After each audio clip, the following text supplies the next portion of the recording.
Buenas chicos y chicas, bienvenidos a un nuevo podcast. Hoy os hablaré sobre la evangelización y el encuentro de culturas en América, África y Asia. Vamos a adentrarnos en uno de los procesos más complejos, ricos y contradictorios de la historia global: la evangelización y la aculturación durante la expansión europea entre los siglos XV y XVIII.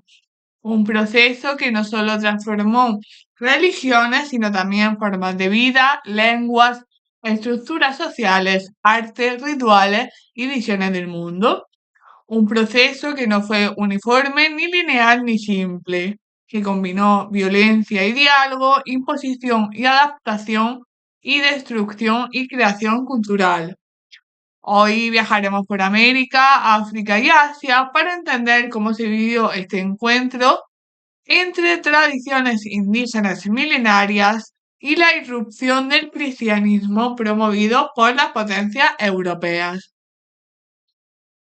Cuando los europeos llegaron a América a finales del siglo XV, se encontraron con civilizaciones extraordinariamente diversas, desde los imperios altamente organizados de Mesoamérica y los Andes hasta sociedades cazadoras y recolectoras. La evangelización en este continente fue profunda, extensa y estructurada, y esto se dio por varias razones. En primer lugar, contó con el fuerte apoyo de las autoridades coloniales. Desde el inicio, la corona española consideró que la conversión de los pueblos indígenas era parte esencial del proyecto imperial. La Iglesia y el Estado iban de la mano a través del llamado Patronato Real, que daba a los reyes control sobre buena parte de la organización eclesiástica en el nuevo continente. Evangelizar no era simplemente predicar, sino que era construir iglesias, organizar comunidades, definir jerarquías sociales, enseñar oficios y reordenar la vida cotidiana conforme a los principios europeos. Este impulso oficial coincidió con la llegada masiva de misioneros franciscanos, dominicanos, agustinos y más tarde los jesuitas. Recorrieron el territorio fundando conventos, escuelas, hospitales y universidades. Durante el siglo XVI, estos frailes fueron auténticos antropólogos, lingüistas, maestros, administradores, incluso defensores legales de los pueblos nativos. Uno de los aspectos más llamativos de la evangelización en América fue el aprendizaje de la lengua indígena. En lugar de imponer directamente el español o el portugués, muchos misioneros comprendieron que la clave para transmitir el mensaje cristiano era hablar la lengua de los pueblos originarios. Así se escribieron gramáticas, catecismos, diccionarios y manuales en náhuatl, quechua, guaraní y muchas otras lenguas. Este esfuerzo lingüístico tuvo un impacto cultural inmenso porque permitió preservar idiomas que hoy, en parte gracias a estos textos, siguen vivos. En paralelo, algunos evangelizadores desarrollaron una actitud abierta y comprensiva hacia las culturas nativas. Aunque no estaban de acuerdo con sus creencias religiosas, sí reconocían su profundidad filosófica y su riqueza simbólica. Hubo personajes como Bartolomé de las Casas que defendieron los derechos de los indígenas frente a los abusos de colonos y encomenderos, generando un debate que marcó la política imperial.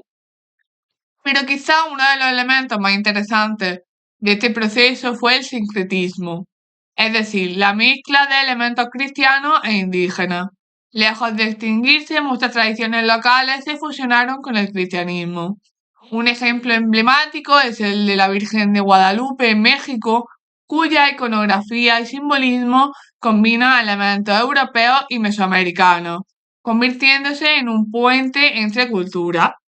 Algo similar ocurrió en los Andes con los santos patronos asociados a montañas sagradas, o en el Río de la Plata con el guaraní y sus formas de religiosidad comunitaria. Este sincretismo también se expresó en el arte colonial, donde esculturas, pinturas y templos incluían motivos indígenas, colores característicos o representaciones mezcladas de deidades y santos católicos. Incluso en el teatro evangelizador, muy común en Mesoamérica, se incorporaron personajes, ritmos, música y gestos procedentes de culturas locales. La evangelización en América entonces no fue un proceso unilateral, pero sí hubo imposición, un poco de violencia y destrucción de templos y manuscritos. Pero también hubo aprendizaje, diálogo y creación de nuevas identidades culturales. El continente quedó profundamente transformado, pero no como una copia de Europa, sino como un espacio nuevo y mestizo con una religiosidad híbrida que hoy en día define a millones de personas. África vivió un proceso muy distinto. Entre los siglos XV y XVIII, la evangelización europea en este continente fue limitada, fragmentaria y profundamente condicionada por la trata de esclavos. A diferencia de América, donde la conquista europea creó territorios administrados por España o Portugal, en África la presencia europea se centraba casi exclusivamente en las costas. Los europeos establecieron fortalezas, factorías y pequeños enclaves, pero apenas penetraron en el interior del continente. África era para ellos una región de comercio, no de ocupación territorial permanente, al menos hasta el siglo XIX. Esto afectó de manera directa la evangelización. Algunas fuerzas destacaron como en el Reino del Congo, donde la élite se convirtió al cristianismo desde finales del siglo XV. Sin embargo, la mayoría de iniciativas quedaron restringidas a pequeñas comunidades en las costas, en lugares como Angola, Mozambique o el Golfo de Guinea. Pero el mayor obstáculo a la evangelización en África fue sin duda el esclavismo. La trata transatlántica deshumanizó profundamente las relaciones entre europeos y africanos. Millones de personas fueron capturadas, vendidas y enviadas a América en condiciones terribles.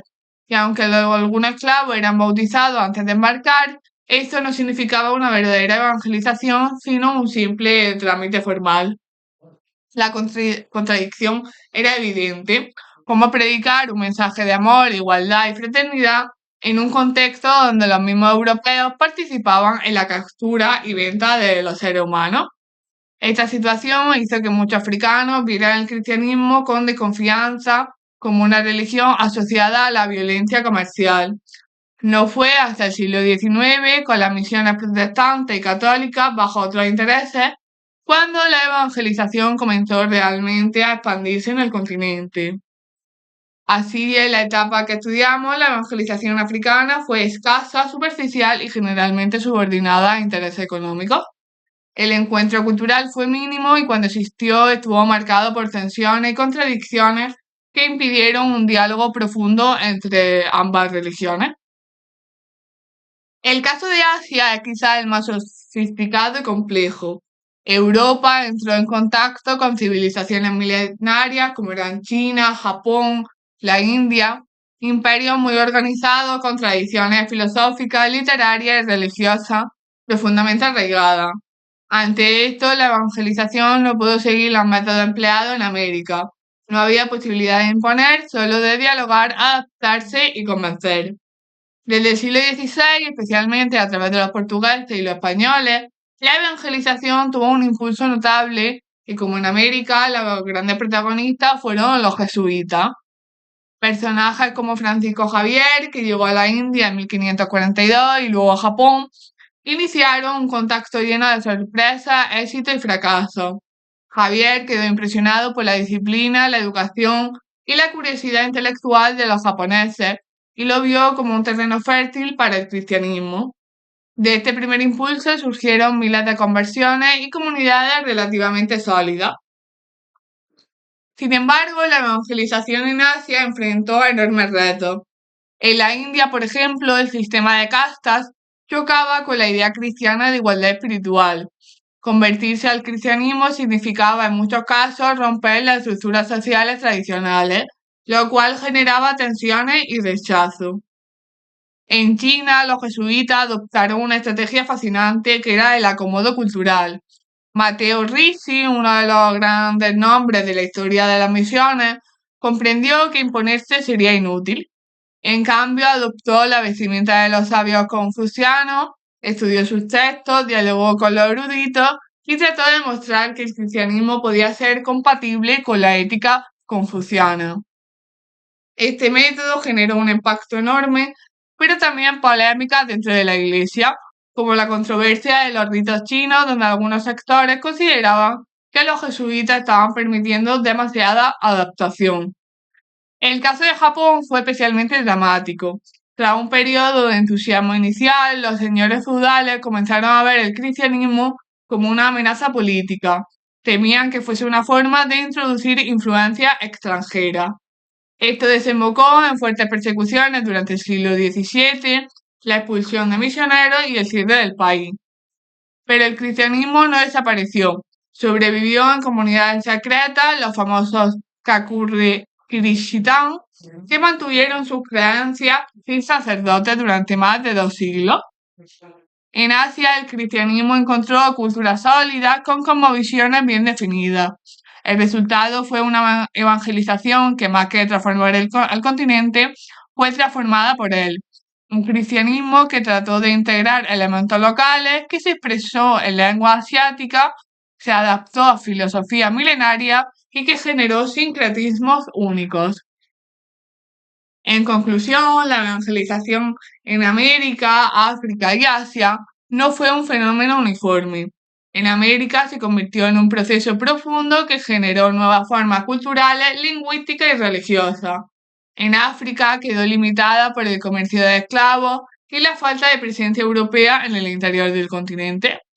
Y en Asia se transformó en un diálogo intelectual lleno de creatividad, conflicto y adaptaciones.